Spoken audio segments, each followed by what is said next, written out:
Welcome back to the White Stoner channel here on YouTube. First off, I just mixed apple cider with Sunny D.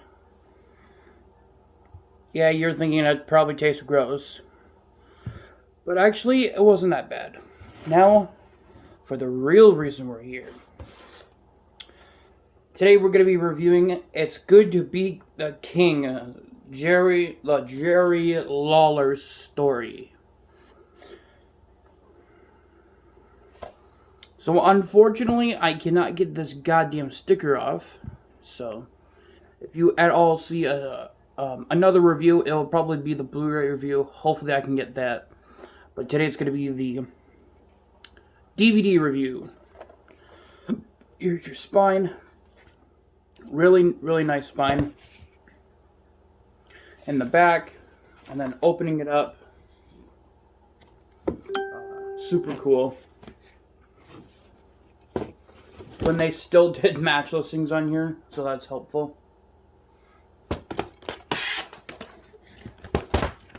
And then, as terrible as that was, each disc is something different, so that's super cool. So, taking a look here. In its early days, and if you noticed, because I just did, what does this right here, right there say? TV-14, and it released in 2015. Go figure that one out. So we have Jerry Lawler in the early days.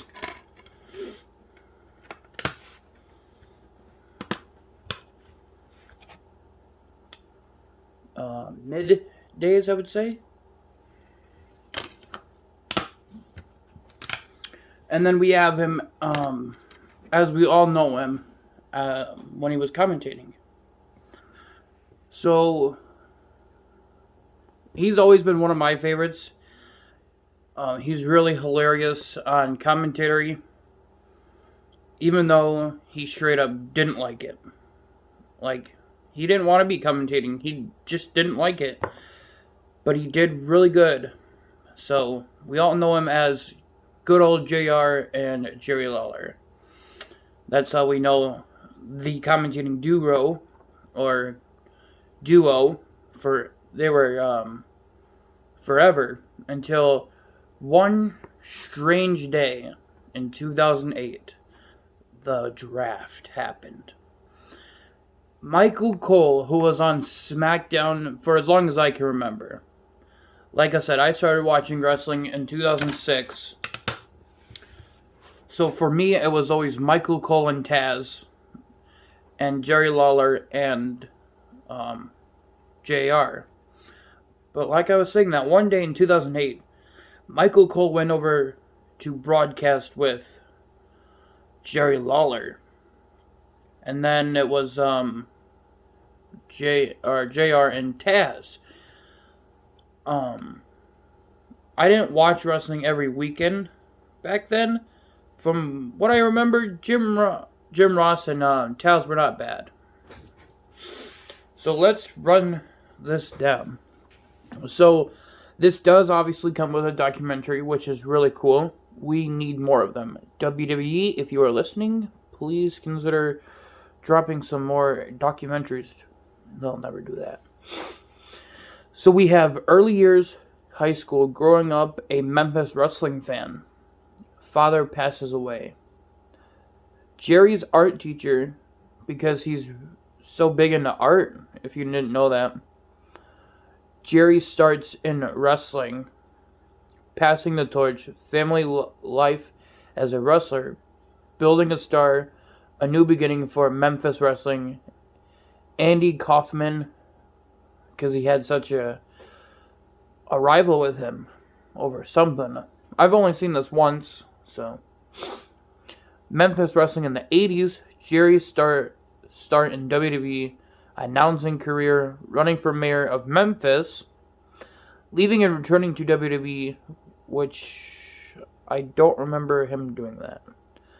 Hall of Fame, first WWE title match, he got fucking robbed as hell. WrestleMania 27,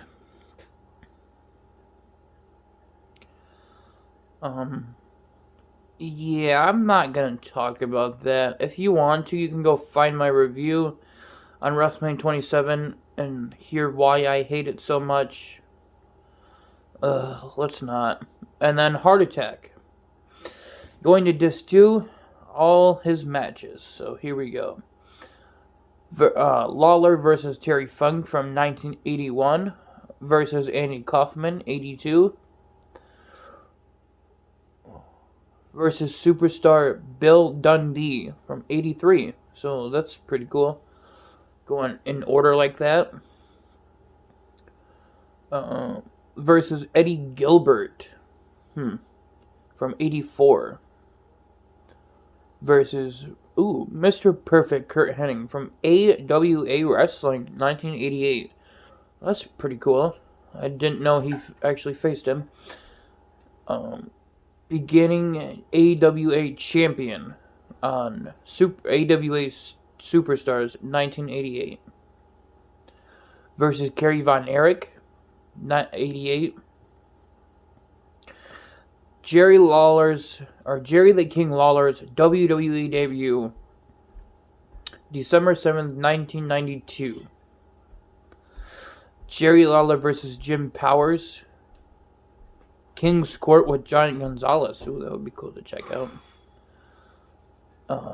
King of the Ring 93 when Jerry Lawler interrupts Bret Hart. King's Court with Tiny Tim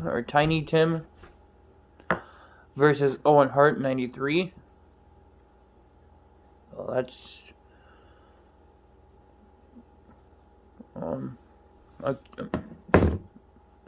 then it randomly says here we have Bret Hitman Hart versus Bam Bam Bigelow. So I wonder if Jerry Lawler had something to do with that. We had King's Court with Roddy Piper. And then the 94 King of the Ring, Lawler versus Roddy Piper.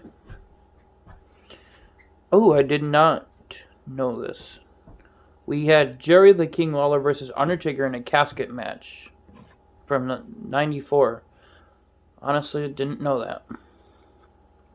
Then we have Disc 3, King's Court with William Shatner. That one's always played previous and stuff, so if you've never really seen that, like I've never really seen it, only on previews and stuff, go check that out. Then we have training for the Kiss My Foot match 1 and 2. And then obviously Jerry the King Lawler versus Bret Hitman Hart, King of the Ring 95 in the Kiss My Foot match. SummerSlam 96, Lawler versus Roberts.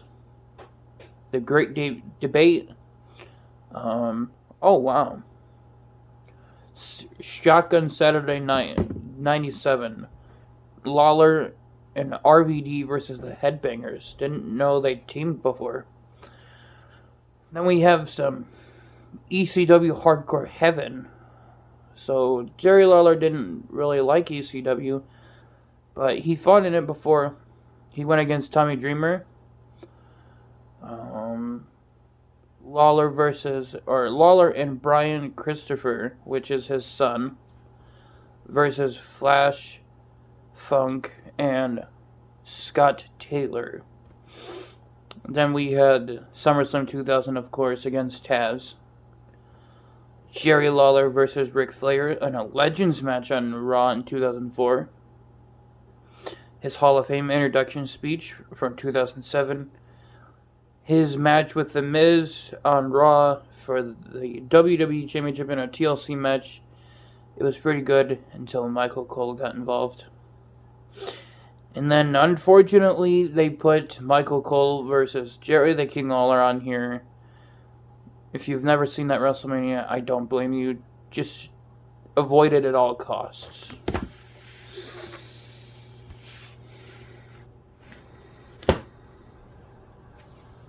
So there you have it. There is the review for Jerry, for It's Good to Be the King, Jerry Lawler story. So don't forget to subscribe. Don't forget to leave a review. Your thoughts on this in the comments down below. Don't forget to leave a like on this video. And your host, White Stoner, is